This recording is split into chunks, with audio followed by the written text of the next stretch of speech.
You're listening to the Afterburn Podcast, episode number 10. Goulian is in the groove. He's found the rhythm. He's found the flow of the course, and right now seems to have this under control, and he's on track to take the lead with a good time. This gate here, he's got to put the nose to the left of the gate to take up with the inertia there, so you don't roll into the gate or pylon like Matt Holden.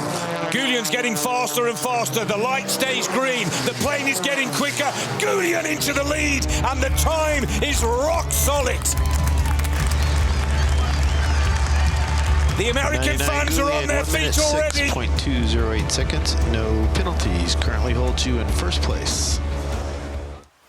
Altitude. Tower, Delaware 6 is release to you. Runway 4 left, wind 040 at 5. Clear for takeoff. Seats high, altimeter 0 eyes. We're clear for takeoff. Clear for the airspace. Fire projector. My bird wrap curveballs at 354. Set. Viper 01, be advised, the restrictor area 6002 is still active. Lights on. Next picture 16, 15,000, target. Viper 1 targeted. I'm excited for my guest today, Michael Goulian, a good friend of mine. The audio you heard in the opening was him winning the Red Bull Air Race at the Indianapolis Motor Speedway in 2018. Quite an accomplishment. Michael's career in aviation is accomplished. One of the youngest guys to win the United States Unlimited Aerobatic Championship at age 27. He's a certified flight instructor. He's a Cirrus instructor. He is the guy you want to emulate in the aviation career field, in my opinion, just from his professionalism, his dedication, his drive, and even not just necessarily just aviation, but he's a business owner. A lot of things Mike has learned over the years and he's sharing, and just the way he conducts himself is something that I think most people would find success if they were able to figure out how to capture and emulate what Mike does. So excited for Mike to be on the podcast today. Hope you enjoy. Before we get rolling, we just have a few admin notes. I'd like to thank Hangar 24 Craft Brewing out in Redlands, Orange County, and Lake Havasu. They make some amazing beer out there, but one thing they've done during these times is they pivoted and they've actually made hand sanitizer. If you're in need, they ship hand sanitizer all across the United States. You can use the code RAIN10, that's RAIN10, and get 10% off your hand sanitizer order. And if you're just looking for some great quality beer and you happen to be in the SoCal region or over in Lake Havasu, you can find them at most grocery stores, liquor stores, or you can visit their tap rooms at one of those locations. Again, that's hangar24brewing.com. Go over and check them out. I'd also like to thank Squadron Posters. Not only am I a fan of Squadron Posters, but I've been a customer of theirs for about 4 years now. A few years back, a member of my squadron worked with the Squadron Posters design team to build a custom poster for our squadron, the 77th Fighter Squadron. After seeing the end result, I not only ordered that poster, but I ordered the posters for all my previous units as well. Squadron Posters is a great way to capture your memories and showcases the places you've traveled, where you've lived, and some of the amazing things you've accomplished. Check out squadronposters.com and their truly unique artwork. Let Squadron Posters custom art help you showcase and share your journey today. Use the code RAIN10 for 10% off your order of $59 or more. Also, I'd like to thank Wingman Watches, which is a veteran-owned and operated company. Their impeccable attention to detail truly shows in each one of their timepieces. They've grown and they've created some truly incredible timepieces. If your organization or group might be interested in creating a custom watch, I highly recommend you check out Wingman Watches. Their design team will take care of all the hard work, from taking your concept and shaping it into something you will love, to providing you a one-stop shop for your team members to purchase their personal watch. Perfect for law enforcement, fire departments, medical, sports teams, military, and any organization. Let Wingman Watch build your watch for your team today. Check out wingmanwatch.com to start your order. Mention my name to receive a discount on your group order, or if you see a watch you already love on the site, you can use the code RAIN10 to receive 10% off your watch purchase. If you'll just say something real quick, I'll make sure it's working. Test 1, 2, 3, 4, 5, 4, 3, 2, 1. Honestly, that's the best one I've had yet. Wow, you say that to all the boys. Yeah. Well, no, just you. You're special. Okay, you are a thanks. pilot. You are a pilot, right? I was at one time. Well, Just Mike, ask me. I'm super excited you joining me on the podcast tonight. I know people are going to love hearing your story. Before we get rolling into it, why don't you tell us a little bit about who you are, what you're doing today, and how you got there? Well, like I was, like I tell everybody, I thought I was going to be the next Bobby Orr hockey player growing up in Boston, Massachusetts. And then when you get to be about a senior in high school, you realize, well, I probably need about another 6 inches of height, maybe about 30 more pounds. And that wasn't going to happen. So my dreams were crushed. I was not going to be the next Bobby Orr or Wayne Gretzky. That it is what it is. So my dad was a flight school owner. He started a flying school in 1964. He was one of these guys that really like a white scarf guy, didn't do anything else with his life but fly airplanes, was flying when he was a kid. Cool story. They actually, his dad and he forged his birth certificate, which you could do back then, so he could solo a plane at 15 instead of 16. So yeah, really cool. And so by the time I was in high school, we had this flight school going. He started in 1964, and he was one of these guys that he's like, hey, I want you to see what we do. What puts food on the table and hockey skates and hockey sticks in your hands and on your feet, and figure out what we do. And he wanted me to understand the value of a buck, right? So when I was probably, my 15 years old, he brought me to the airport, and I can remember he had this white Chevrolet Impala with a orange Chevy Impala with a white roof and white interior. It was a classic 80s thing. And this guy didn't believe in air conditioner. Why would you have an air conditioner when you can roll down the windows, right? So we go to the airport in this car. I remember it like it was yesterday. He pulls up in front of the hangar and he's like, boys, this is Michael. Michael, this is the boys. Boys, give him a broom. And I'm like, you got to be kidding me. This is the worst summer of my entire life, right? So that's how it started. And, there's these mechanics are probably 28 years old, 30-something years old, and they just abused me for a whole summer, and I loved every minute of it, right? And because by the end of the summer, I was taxiing airplanes, washing airplanes, giving them as much grief as they were giving me, and I just fell in love with the whole airport scene. That's so cool. So, and obviously you just took off with flying. I imagine you kept doing that. And did you pursue aviation in college, or what was kind of the next steps for you? A lot of people don't probably know this. I love running a business as much as I love flying a plane. To me, it's just as challenging. So I quickly started to sort of be my dad's right hand in a way. My mom ran the books, made sure there was enough money in the bank to make the payroll every week. My dad was out flying airplanes and giving check rides and all that. And then I became sort of the eyes and ears on the ground, even from a young age. So I started to, learn to fly. I soloed at 16, got my private at 17 and all that. And then by the time I was 18 years old, I was going to college locally so I can continue to work at the school, and then became sort of the head of all the flight instructors. And for everybody that's a pilot today and is going through this amazing hiring boom that the airlines have been doing for the past few years, well, that happens every so often, and it happened in the 1980s. And I was the kid that was interviewing and hiring all these flight instructors who would then leave the airlines with like 800 hours total time, which is kind of what's happening today. It all comes around, and then it's a cycle. So I started to learn to fly, and then also learned how to run our business at the same time.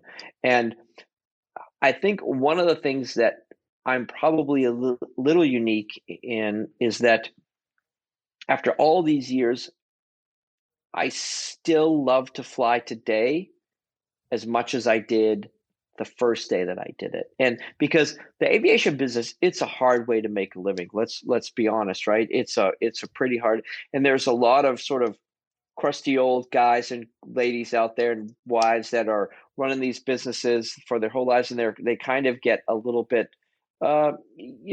they just get hardened to the whole thing, and they forget to see what the magic of flying is and all the great things. And I've been lucky that I've been able to keep that spirit within me. So when I get up in the morning and go to work, it's still just as magical for me as it is. And don't get me wrong, aviation is still a business for me, but it's my passion for it that makes me drive as hard today as I did even back You then. know, yeah, it If that does. makes And sense. that was one thing I always told like kids when I went to speak at high schools and things like that. Is like you have to find some kind of passion in life to pursue. Otherwise, it's just a job where you're literally just waking up to punch a clock and just get through the week so you can make it to the weekend. So is that why? I mean, is it the passion that drove you to be successful, to pursue, to work hard? Because your passion definitely shows in the flying that you do. And all our time together mainly spent at air shows. Like, the Goulian name is iconic, and that is what you think of, at least what I think of when it comes to aerobatics and things like that, because of the amount of passion you brought to flying and bring. So Yeah, listen, it's nice of you to say that. I'll give you $20 thank you. when this is Thank you. over. Um, it's funny. I try to tell people, I never had a goal to to to to be this or do that or whatever. However, I'm somebody that whatever I'm going to do it absolutely as best as I can, right? So whether it's running our business or flying an airplane or flying an aerobatic airplane or playing golf or playing ice hockey, like I don't want to be bad at anything, right? So if I can't be trying to work towards being a scratch golfer, I don't want to do it. I don't want to be a hacker. Like same thing for flying and all of those things. I want to try to be the best that I can, but I'm not sure I set out as like, oh, I want to win a national championship or I want to make that much money in my business or I want to do that. It's just one of those things like I don't know what I would do in the morning if I didn't get up with a goal. So for me, it's all about a goal thing. I need to set something out there and go get it. Right with our new aviation business, I tell all the people, I'm like,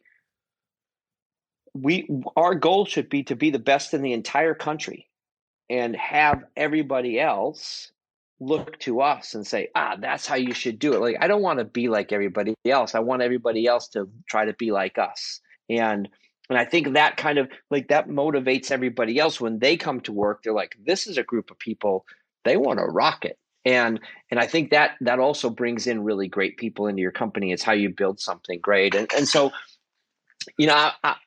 I'm not the best aerobatic pilot that's ever been. Maybe I'm one of the most passionate, I think, and I still love it. And I look at airshow flying, and I just went out practicing today in the middle of the coronavirus world. You look down at the world and you go, doesn't look like there's anything wrong with the world from 3,000 feet. And then, when you look outside and you're like, I can't believe that this airplane is mine.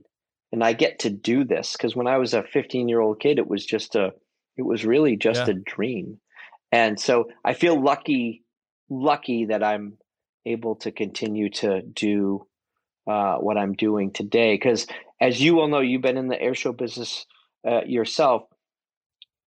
To be able to make it a vocation is a pretty difficult task. So I feel lucky that I've been able to do Well, luck obviously is probably a small piece of it, but I think the biggest piece is that passion and really the hard work and that dedication that I think that you're kind of alluding to there is, I don't know. And that's what I wonder. Is it, do you get lucky, land in the right spot, you find something you're passionate about, and then you have that drive to be a hard worker and wanting to be the best? Because I know for me, it's always been like, I never want to be the person who lets the team down.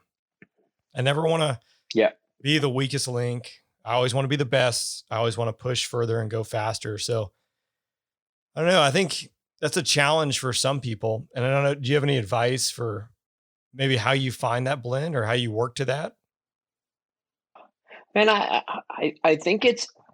honestly think it's ingrained, right? I didn't know that. I had some coaches in high school in hockey that were pretty influential in the way that I looked at life and things. And I look at my dad and how he dug deep to try to make a living in what he did every day. And, and I look at, when you talk about passion, I look at you right there. So there's a lot of F-16 pilots. There's been a bunch of Thunderbirds. But when you say to people that have been in the airshow business for the last 10 years, hey, do you know Rain? Everybody knows Rain, right? And the reason they do is because I think you brought a passion to the performance that a lot of other people didn't do. A lot of other people were awesome, but to me, the greatest aviators are able to show their passion and their love for what they do and their personality through a machine, right? And that's hard to do because you're a couple of thousand feet or a few thousand feet away from the audience. But if you can make a machine behave in such a way that, like, listen, you could put 1,000 gray F-16s on the ramp, and you can have 1,000 different demo pilots. But as soon as you took off and you did the takeoff that you did, I'm like, oh, that's Rain. I get it, right? Like, I can see it, and you don't know that you have it, but you just have it. And I think it's the same with me. I want, if I'm in a purple extra or a yellow extra or a green extra, I want somebody to stand at Oshkosh and go, oh, that's Mikey G flying, because they can tell it. And it's all of my life experience that's put into the flight controls of this airplane to make a statement in the sky, right? And I think that's the thing that that people want to do. That they should try to make a statement in their life with whatever it is that they're doing. To be able to make a statement with what you are passionate about, it's a special gift that people are given. And I think not a lot of people really understand their passion in life and are given the opportunity that we have been given to be able to absolutely do that. Now, do I have to give you $20 back? Yeah. Yeah, you do. No, I think actually $40, I think. No, I mean, your words couldn't be truer. I think we're definitely both fortunate in the sense to be able to share our passion, be able to go out there and do our passion and share it with people and try to do the best of our ability. But, it definitely, I would say, takes a lot of hard work and dedication. I know you would agree with that as well. Yeah, sure. So it's kind of along those lines, right? It's not necessarily an easy road. And particularly right now, as we're recording this, the coronavirus is obviously rampant. And it is a big deal for everyone across the globe. But you're a business owner. So what are some of the challenges you're facing now with your business? How are you addressing those? How are you, persevering and pushing through this? Yeah, it is definitely a scary time, right? As a small business owner, you think you do, but you never ever have the opportunity to build up a war chest of money like some of the larger corporations do. So you're always looking at the bank and your bank balance, and you're always looking at the revenue that's going to come in, and you get some sleepless nights. It really is. And that saying is, if it was easy, everybody would do it. Well, right now is one of those times, right? And so it's a hit. And when I think about our airshow business, especially, I have some sponsors that have paid me quite a bit of money for this year, and there's no air shows to fly.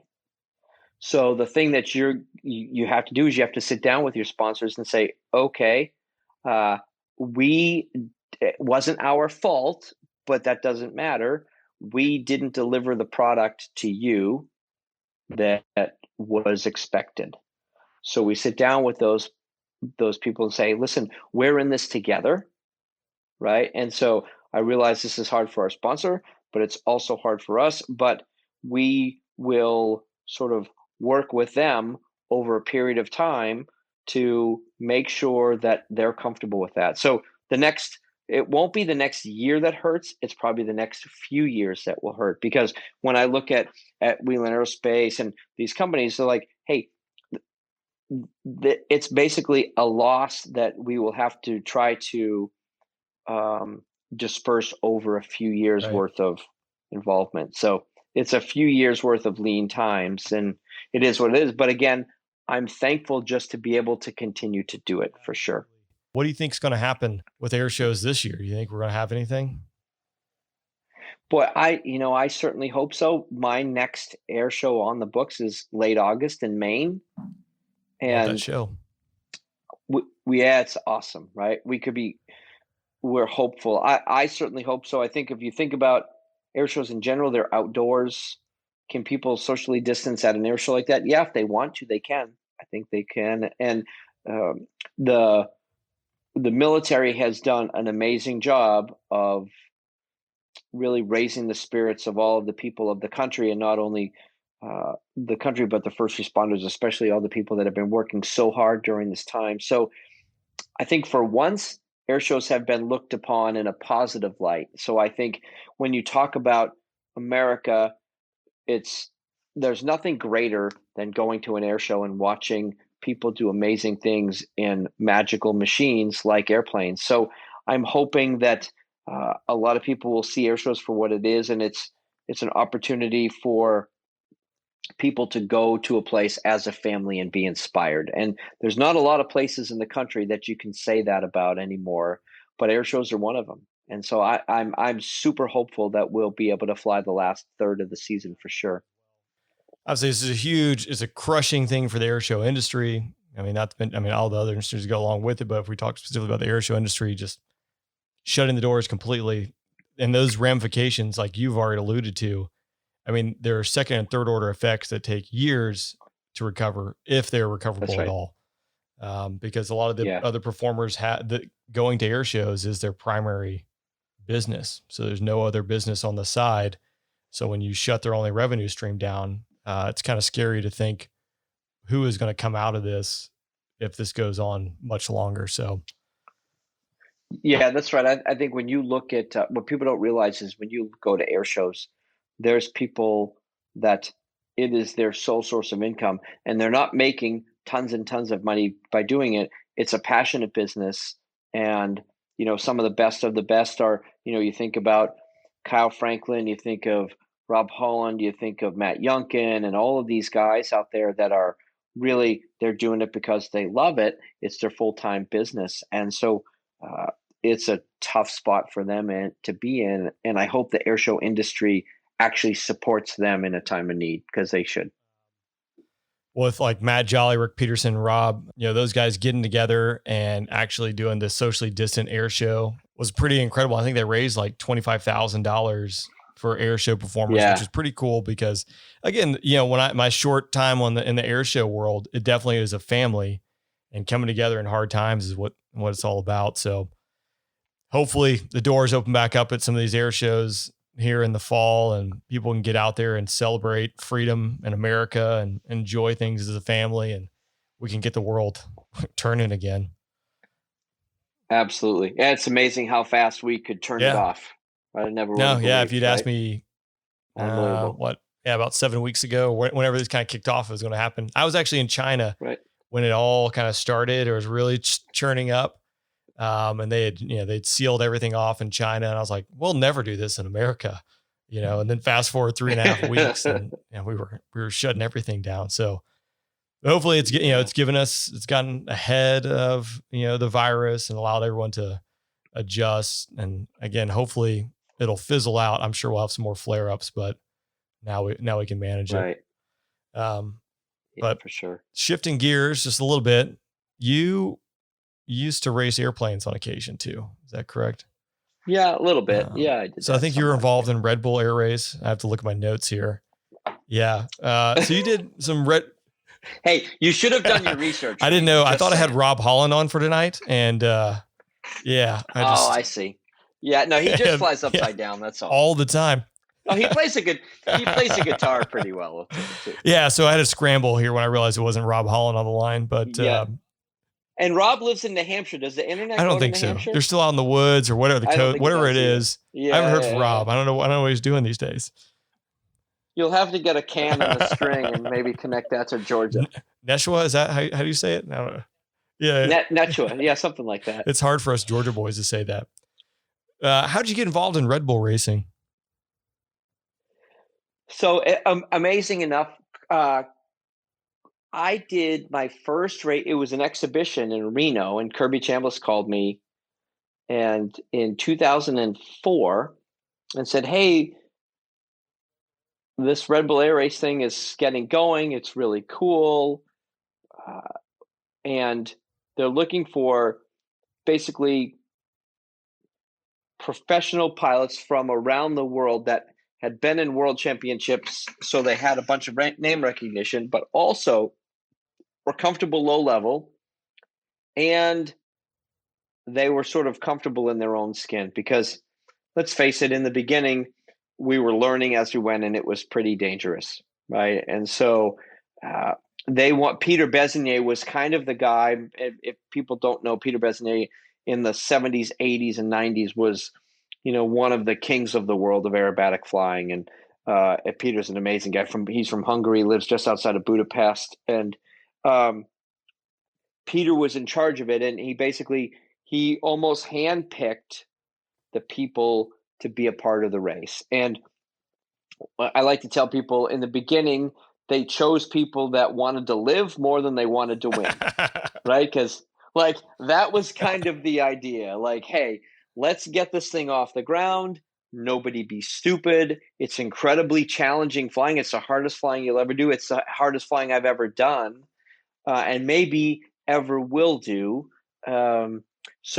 But we needed to get from point A to point B, and they needed a bunch of people in the seat that were super trustworthy and responsible and professional, so that there were no accidents in the first bunch of years to get this thing going. And so it was really in that time by invitation only in 2004. So I did a flight, a race in 2004 in Reno. It was just an exhibition, which was really fun. And then in 2005, I didn't race. That was the first sort of real season. And then I went to the very last race of the season and just participated in the practice events. And then in the very late fall of 2005, believe it or not, we set up a Red Bull Air Race track behind Kirby Chambliss's house.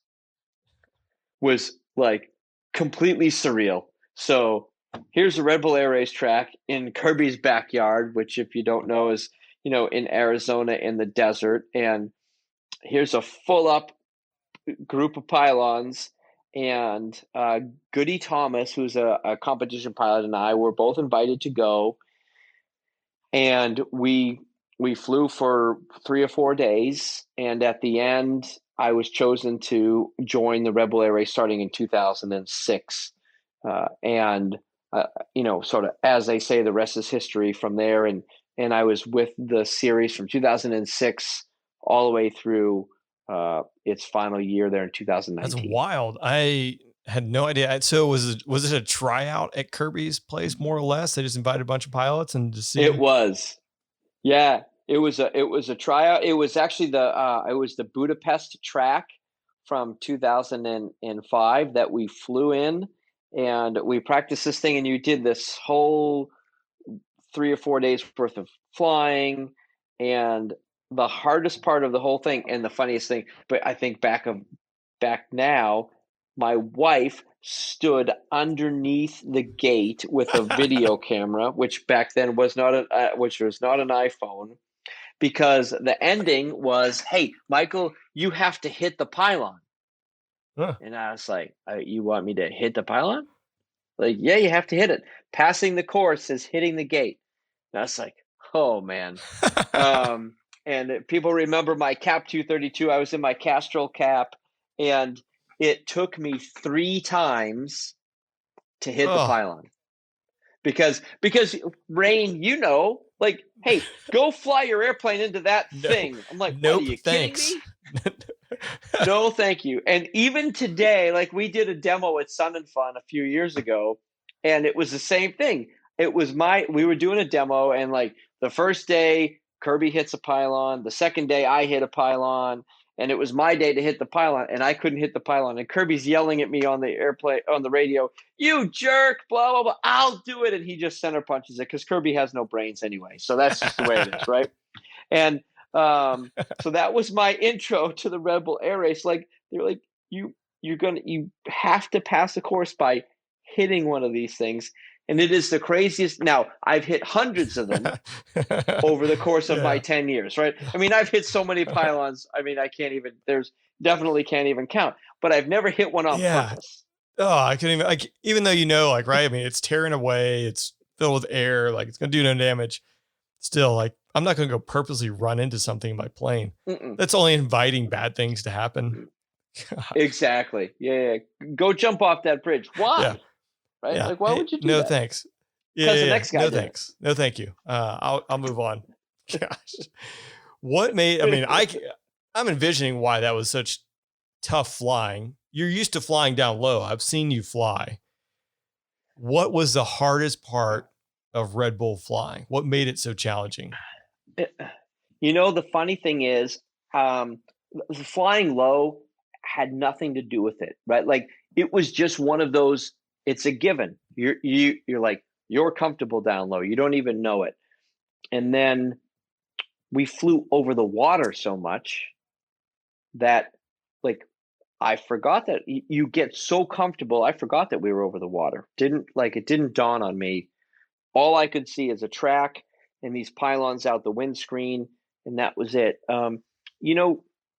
Starting in about 2016, and we were behind this game for a while, but we caught up at the end of 2017, and then all of 2018 and 19. We were the team to beat almost. All that time, Matt Hall, Martin Janka, and myself, we were the three best teams at the end of 17, 18, and most of 19, and Yoshi Moroya as well, from Japan.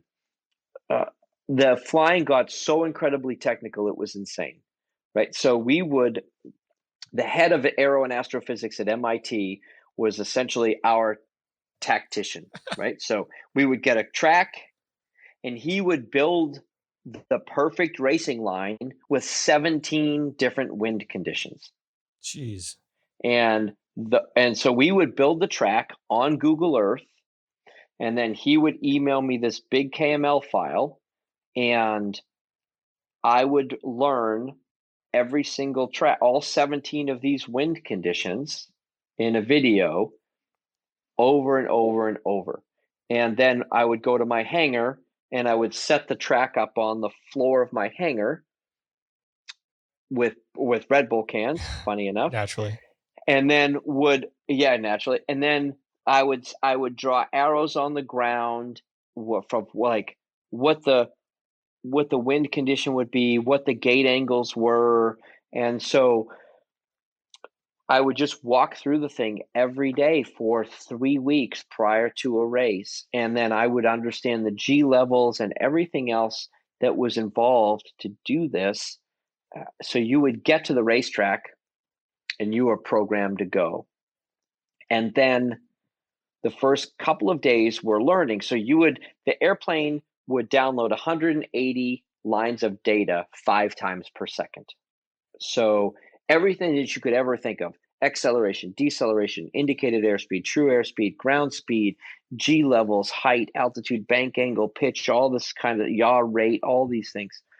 And so when I would come back, they would take the data card out of the airplane, stick it in the computer. Pablo Branco would, who was basically the coach, and he would basically dissect all this and then take the data from the airplane and overlay it on the very complicated data that Steve Hall, our tactician from MIT, had created.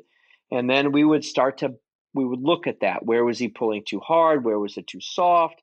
The angle was all of those things. However, it's incredibly technical, and I'm just a dumb pilot, right? So we had a thing, Pablo and I, because he was an aerobatic pilot, we had a thing. I'm like, Pablo, I can only change 3 things at a time, right?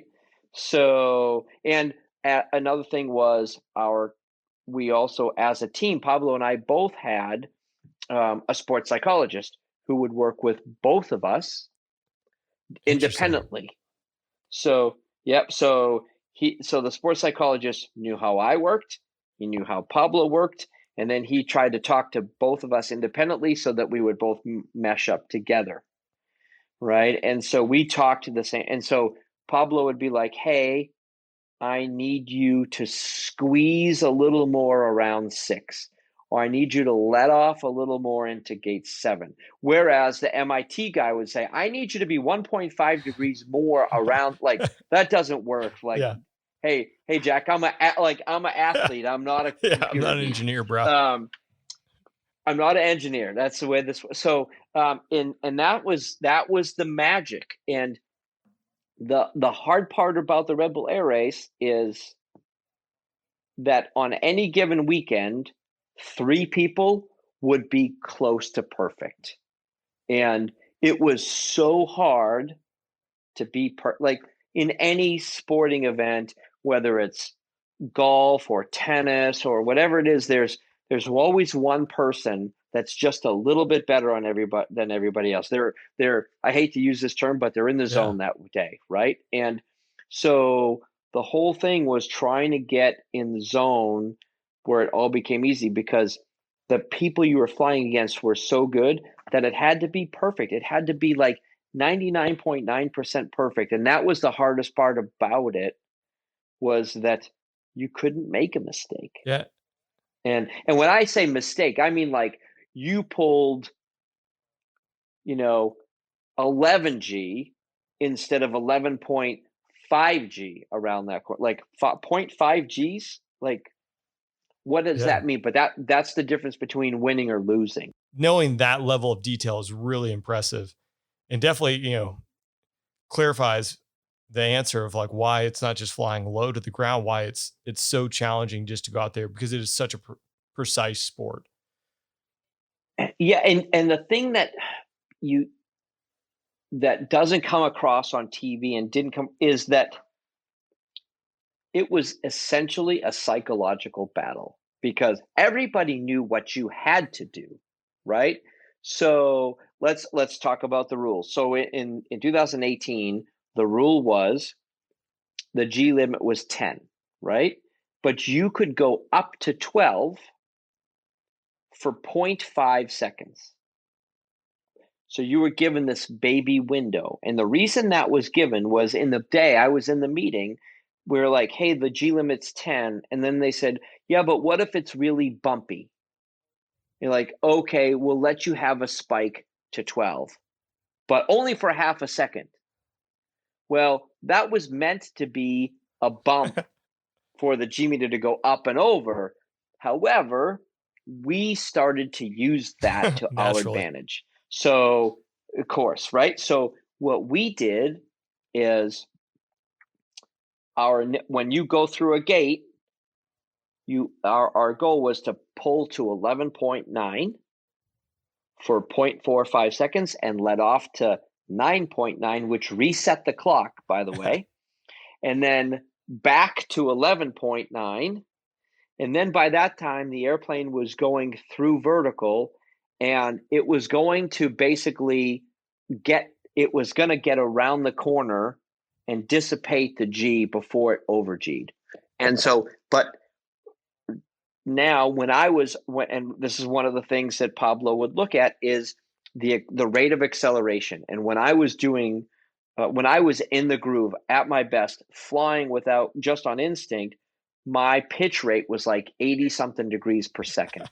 So if you think about, right, like it'll go from 0 to 11.9 Gs in less than a second through vertical, and then off the stick and back. So it was completely instinct. And the needle moves so fast, like you could never ever look at the needle, because it was pegged before you could do it. And so the person that would win was the person that's like, I have no fear. I'm going to go to that gate. I'm going to go to 11.9 and off to 9.9 and back to 11.9 and hold it all in 1.2 or 3 seconds. And like, that was honestly the difference between winning or losing. And when I was not in the groove, I wouldn't win. Like, and that like it honestly almost all came down to that, is how in the zone were you? How did you do? Like, you have to care only so much. And that's the thing, is like, and there you go. I can I can fly as great as I can without any reservation for any failure and win, or I can do 95% of it and come in fifth. And you're like, huh? Because the consequences of going over G is like you're 10th. Yeah. Right. So it was an interesting psychological thing, and it was a very delicate balance for me all the time. Like I went to a race, and before I got on the airliner, Emily Mankins, my team coordinator, took my telephone, my computer, she took my iPad, and I was completely isolated for like 11 days. So I would go from the airport to my hotel. I had a book. I would read a book. I would go to sleep. I would get back up. I was disconnected from everything. I had a phone. I had a race phone, which had basically my team's phone numbers and my wife, and that's it. That's probably why you're one of the okayest pilots I know. Okay, I'm okay. My daughter thinks He's okay at best. No, I mean, it's that level of detail, that amount of dedication to it that separates first place from second place and first place from 10th place. And not everyone has that. I mean, the margins there are so small. Like it is phenomenal to me and really impressive.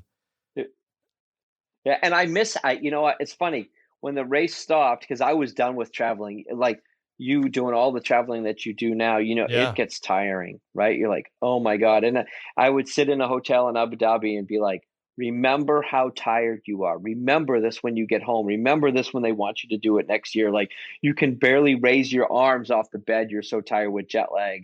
But now I sit back and I'm like, man, I miss the nerves of race day, right? I miss the nerves of being dry in my mouth for like 10 hours, knowing that like today is the day I've got to race. It's funny.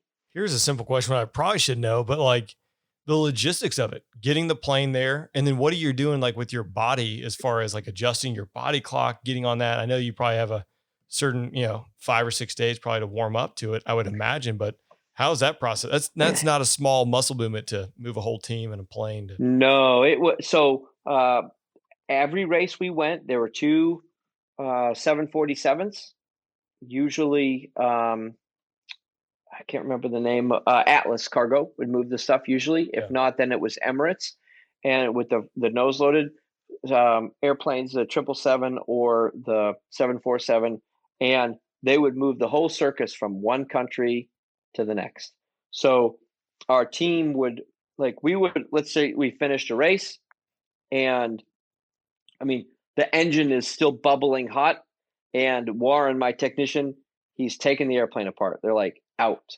Wow. And they had no wasted movement. By 9:30, 10 o'clock on Sunday night, the airplane was basically apart. And then by about 10 o'clock the next morning, they put it into a box. So the wing went into a thing that looks like a huge guitar case. Same thing for the tail.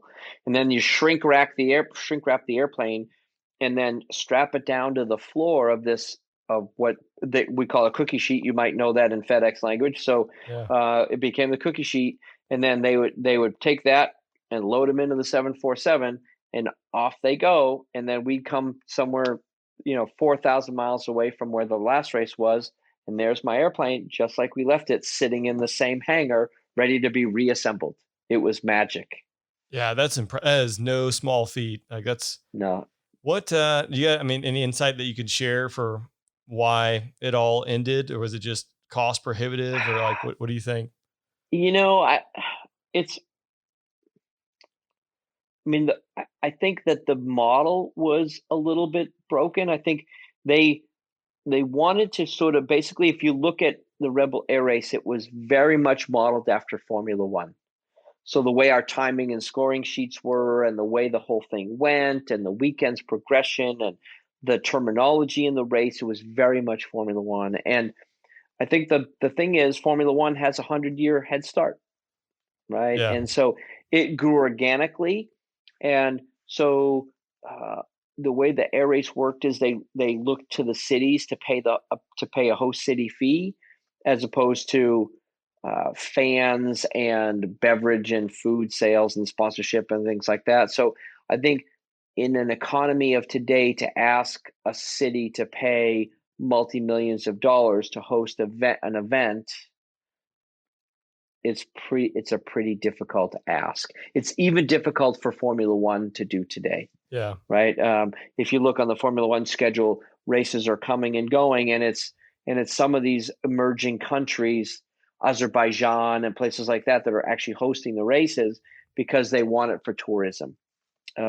Yet Red Bull wanted to go to they wanted to go to mainland Europe. They wanted to go to the United States. They wanted to go to Australia, places like that, which already were established and didn't need that. So I think the racing is the most purest form of aviation that you can find. I hope it comes back. There are some groups that are trying to put it back, but it is no small task, right? Yeah. It's 200 people traveling around the globe. It's a big deal. And all I can say to Red Bull is thank you, because they literally showed me the world. They gave me some of the best memories that I'll ever get from flying, and the places that I flew and what we did, and the way that they treated us was amazing. So all I can do is hope that it continues. Whether I continue with it as a pilot or as a coach or as a team owner, I don't really know. But I still have my race plane. It's actually being assembled in Florida, and it's going to come up to Pablo's going to keep it in his hangar in New York, and he's just going to keep it exercised. And so we'll see what happens in the future. Well, I hope it comes back. I mean, it's such an incredible sport that I enjoyed watching. I know so many people really enjoyed it. So it was fun. Hopefully it'll happen. What was the pinnacle of your time during Red Bull? For me, I think winning in Indianapolis was it was unexpected for me. It was a hard week. We had a bunch of challenges prior to the race week starting, and we were at that point underdogs for the World Championship. We were third, and a bunch of things had to happen. Basically, I had to crush Matt Hall and Martin Zonka to get back into the World Championship picture anyway. And we did that. Like, those guys had bad races. I went on to just, again, get in the groove. It was one of those things. It was just a magical day. And I've watched Indianapolis and Formula One since I was a kid. It just captivated me. And I love history of the military and sports and golf and Formula One and aerobatic flying. And so Pablo always laughs at me because he's like, "You were crying." And I'm like, yeah. There's this picture of me crying like a baby. That thanks Red Bull, had a camera in my face, because I was like, man, because my dad died 20 years ago, and he didn't know that any of this was going to happen, but he saw me win the Nationals, which was a very cool thing. But I sat there and I'm like, man, as an American, I just won an iconic race at America's most iconic racetrack. Yeah. It was an overwhelming thing. And so it's one of those things that nobody can ever take away from you. And so I think when I look back at Red Bull, that was a pretty magical day. That's so cool. The everyone's well into, probably the best day of your life was May 25th, plus or minus 2019. Yeah, couple days. What did I do that day? I don't remember. Yeah, I can't remember. Were you flying in the backseat of an 810 or? No, Yeah, it was something. It was kind of pointy. There's this funny looking guy flying it. I don't remember his name.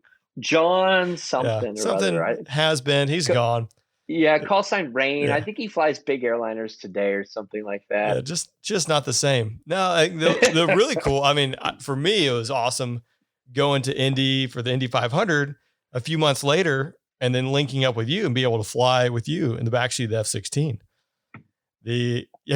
Was that your first time in the backseat, or did you? Man, as an honorary Blue Angel, what I'm about to say might get my honorary status revoked. But I've had the honor of flying with the Blues, but flying in an F-16 with you doing BFM was an absolute, it was the greatest thing that has ever happened to me. It was like people don't realize, they're like, how was your F-16 ride? Like, it was crazy. When people are like, well, what was it like? I said, well, it felt like I was in a washing machine for like 20 minutes. And it was awesome. It was sick. Well, like I had a blast because I mean, it's so much fun, I think, to share aviation and share like your plane with another aviator who gets it. And so not that I've had people in the backseat who didn't get it, but it was really cool to have someone who definitely did get it. And as we went out there, we put the F-16 through its paces, and then coming back and letting you fly it around. Because the side stick's a little bit different, right? Yeah, I fly it around. Not very well, I might add. But please don't ever show that picture of me trying to do a 4-point roll in your jet, by the way. I still have the video. It could be a good primer for this podcast, or maybe afterward. Thanks a lot. Thanks a lot. Was that a 4-point roll or an 8-point roll? I can't really remember or tell because it was kind of blended. I mean, to your credit, I'll give you, it did have a centerline tank on it, which did make it a little more sluggish. Yeah, that was what's wrong with it. I knew there was a problem with the plane. Yeah. I mean, all the other F-16s I flew, they were way better than the one that we were in. I mean, I never had a problem with that, but I get it. It was like the first time you did that. So yeah, fair enough. Yeah, but I was helping you on the one that you were doing because it was a lot of coaching from the back seat. I really do appreciate that. Well, yeah. No, it was man, it was the amount of thrust on takeoff was just, it's indescribable, right? It's so fun. And I'm a single seat, single engine guy, and the F-16, it just like, I don't know, it almost seems like they started with the pilot and they built the airplane around it, right? It's still today an airplane that looks futuristic to me. Now it's 30 years old, right? Yeah, it's crazy. They just keep making them and they're going to keep improving it, which is awesome. But it kind of ties too, right, to the extra, like all of that, like being single seat.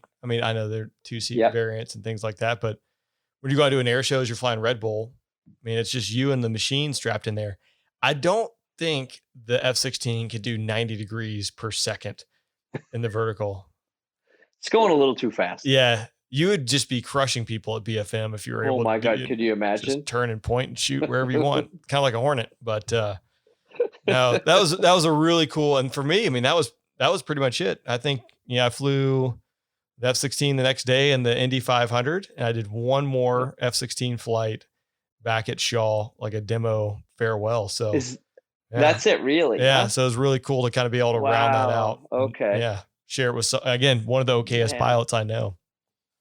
It was a magical day, and we got so many amazing pictures. That's really, and oh, by the way, my screenshot as I'm looking at it on our computer right now is me sitting in the back of the airplane with you. That's and it's funny, and as you know, Brian Bishop, who was the commander of the Thunderbirds and a 2-star in the Air Force, works with me, and so we're always in the same office, and clearly he's an F-16 son, and every time he walks in the office, I'm like, Brian, did I tell you that I flew an F-16? He's like, no, I never heard that. I'm like, yeah, I flew an F-16. That's a picture of, he's like, no, really, is it? I'm like, yeah, that's me in there. He's like, I would never know. I had a screenshot. I edited that and screenshot it. It was awesome. No, Mike, I really appreciate you taking the time to chat here tonight. Before we part ways, is there anything you'd like to say to the listeners? Advice, tips, tricks for life, or whatever it might be? It could be short-term, could be long-term. You're wise beyond your years. Listen, I am not wise beyond my years. I don't know if you, I'm not sure I have anything of wisdom to say, but other than like the people that are clearly listening to this podcast know you, probably know me as, passionate people that really have enjoyed doing something that we love so much. And for those people to go out there, and if they're contemplating what's my next step in life, as you said earlier, just go do it. Just go take it and never look back. Yeah, absolutely. I think that's a perfect way to end this. Just again, sage advice from Michael Goulian. Mike, love you, brother. Yeah, thanks for joining here. I really do appreciate you taking the time. This has been awesome catching up. and just chatting and getting a little bit of your story out there, because I know people are really going to enjoy it, and just all the stuff you have accomplished and all the things you keep doing in life. It's an inspiration, and I'm very fortunate to call you a friend and to be able to spend time with you and pick your brain from time to time. You as well, brother. Thank you for having me on here. Absolutely. Well, thanks for listening to today's podcast. We'll be back in 2 weeks. But until next time, don't bring it weak.